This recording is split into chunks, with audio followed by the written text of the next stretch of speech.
ಜಗದ್ಗುರುಗಳ ವಿರುದ್ಧವಾಗಿ ಮಾತಾಡಿದ್ರಿ. ಅದ್ರ ಬೆನ್ನಲ್ಲೇ ಇವತ್ತು ಫೇಸ್ಬುಕ್ ಅಲ್ಲಿ ಅಪ್ಡೇಟ್ ಆಗಿರ್ತಕ್ಕಂಥದ್ದು ಅಜ್ಞಾನಿಗಳಿಗೆ ಗುರುವಾಣಿ ಅಂತಕ್ಕಂಥ ಪೇಜ್ ಅದು ಇರ್ತಕ್ಕಂಥದ್ದು.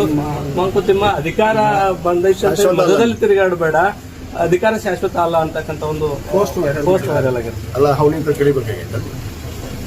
ಅವ್ನ ವಯಸ್ಸು ಎಷ್ಟು ಕೇಳ್ರಿ ಅವ್ನು ಸ್ವಾಮಿಗೆ, ಅವ್ನು ಆಗ್ತಾರಲ್ಲ ಪೋಸ್ಟಿಂಗ್ ಮಾಡಿಸ್ತಾರಲ್ಲ ಸಣ್ಣ ಹುಡುಗ್ರ ಕಡೆ.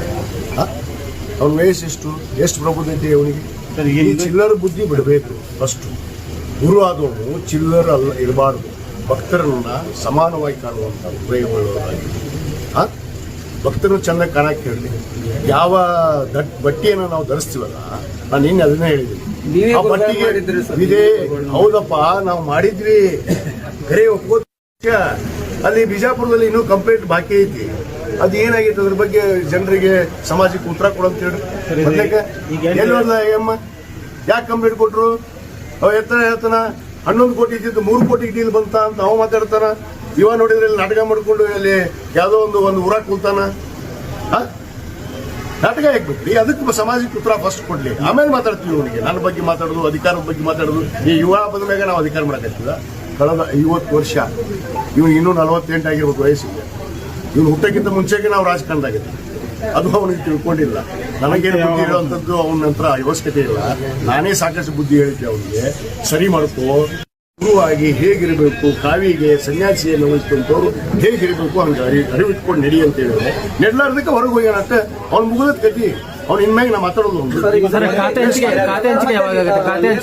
ಕೂಸು ಬಡವ ಸಮಾಜ ಬಡವ ಆಯ್ತಾ? ಸಮಾಜ ಬಡವ ಆಗಕ್ಕೆ ಸಾಧ್ಯ ಇಲ್ಲ. ಸಮಾಜ ಒಗ್ಗಟ್ಟಿದೆ, ಸಮಾಜ ಗೌರವ ರೀತಿಯಲ್ಲಿದೆ, ಸಂಘಟಿತರಾಗಿದ್ದೀವಿ. ಯಾವನೋ ಇವನು ಬಟ್ಟೆ ಧರಿಸಿಕೊಂಡು ಇವನು ಸ್ವಯಂಕೃತವಾಗಿ ಯಾರ್ದೋ ಮಾತು ಕೇಳ್ಕೊಂಡು ಅಲ್ಲ. ನಮ್ಮ ಸರ್ಕಾರಕ್ಕೆ ಸರ್ಕಾರ ಇರೋ ಮಟ್ಟ ನಾವು ಹೋಗೋದಿಲ್ಲ ಅಂದವ್ರು. ಮತ್ತು ನಮ್ಮ ಮುಖ್ಯಮಂತ್ರಿ ಹತ್ರ ಯಾಕೆ ಹೋಗ್ಲಪ್ಪ ಇವ? ಯಾಕೆ ಹೋದ? ಎದಕ್ಕೆ ಹೋಗಿದ್ದ? ಕೇಳ್ರಿ ಅವ್ನಿಗೆ ಪ್ರಶ್ನೆ. ಉತ್ತರ ಕೊಡಂತ ಹೇಳ್ರಿ. ಕಂಪ್ಲೇಂಟ್ ಮಾಡಿರಲ್ಲ 3 ಕೋಟಿ ಕೇಳ್ಯಾರಂತ, ಅದಕ್ಕೆ ಮೊದಲು ಉತ್ತರ ಕೊಡಂತ ಸಮಾಜದವ್ರು. ಆಮೇಲೆ ಇವ ಏನದ ಅನ್ನೋದು ಹಕೀಕತ್, ನಿಜವಾದ ಹಕೀಕತ್ ಗೊತ್ತಾಗುತ್ತೆ. ಸ್ವಾಮೀಜಿಗೆ ನೀವು ಮತಕ್ಕೆ ಮತ್ತೆ ಯಾವ್ದು ಸ್ವಾಮೀಜಿ ಮಾಡೋ ಪ್ರಶ್ನೆ ವರದಿಯನ್ನ ಇನ್ನೊಂದು 2 ಕ್ಷೇತ್ರ ಬಾಕಿ ಇದೆ, ಬೀಳಿಗೆ ಮತ್ತು ಮುಧೋಳ. ಇವತ್ತು ನಾವು ಹೋಗ್ತಾ ಇದ್ದೀವಿ ಲೋಕಾಪುರ್ಗೆ. ಸಾಮಾನ್ಯ ತಿಮ್ಮಾಪುರ ಸಾಹೇಬ್ ಜೆ ಡಿ ಪಾಟೀಲ್ ಒಂದು ಊರಲ್ಲಿದ್ದ, ಹುಷಾರಿಲ್ಲ.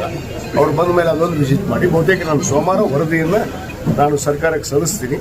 ಅದಕ್ಕೇನು ಸೂಕ್ತ ನಿರ್ಣಯ ಪರಿಸ್ಥಿತಿಯನ್ನು ನಾವು ಅವಲೋಕನೆ ಮಾಡಿದ್ದೀವಿ. ನಾವೇ ಸ್ಥಳೀಯ ಪರಿಸ್ಥಿತಿ ಖುದ್ದಾಗಿ ನಾನೇ ಭೇಟಿ ಕೊಟ್ಟಿದ್ದೀನಿ ರೈತರ ಹೊಲಕ್ಕೆ. ರೈತರ ಸಂಕಷ್ಟವನ್ನು, ಅವರು ನೋವನ್ನು ನಾನು ಅರ್ಥ ಮಾಡ್ಕೊಂಡಿದ್ದೀನಿ. ಅದನ್ನು ನಾನು ಮುಖ್ಯಮಂತ್ರಿಗಳ ಹತ್ರ ವಿವರವಾಗಿ ತಿಳಿಸ್ತೀನಿ. ಖಂಡಿತವಾಗಿ ಅವ್ರು ನ್ಯಾಯ ಕೊಡಿಸ್ತಾರೆ. ಅದು ನಮ್ಮ ಪಕ್ಷದ ವರಿಷ್ಠರು ಬಿಟ್ಟಿದ್ದು. ನಮ್ಮ ಪಕ್ಷದ ವರಿಷ್ಠರು ಏನ್ ನಿರ್ಧಾರ ತಗೋತಾರೆ ಅದಕ್ಕೆ ನಾವು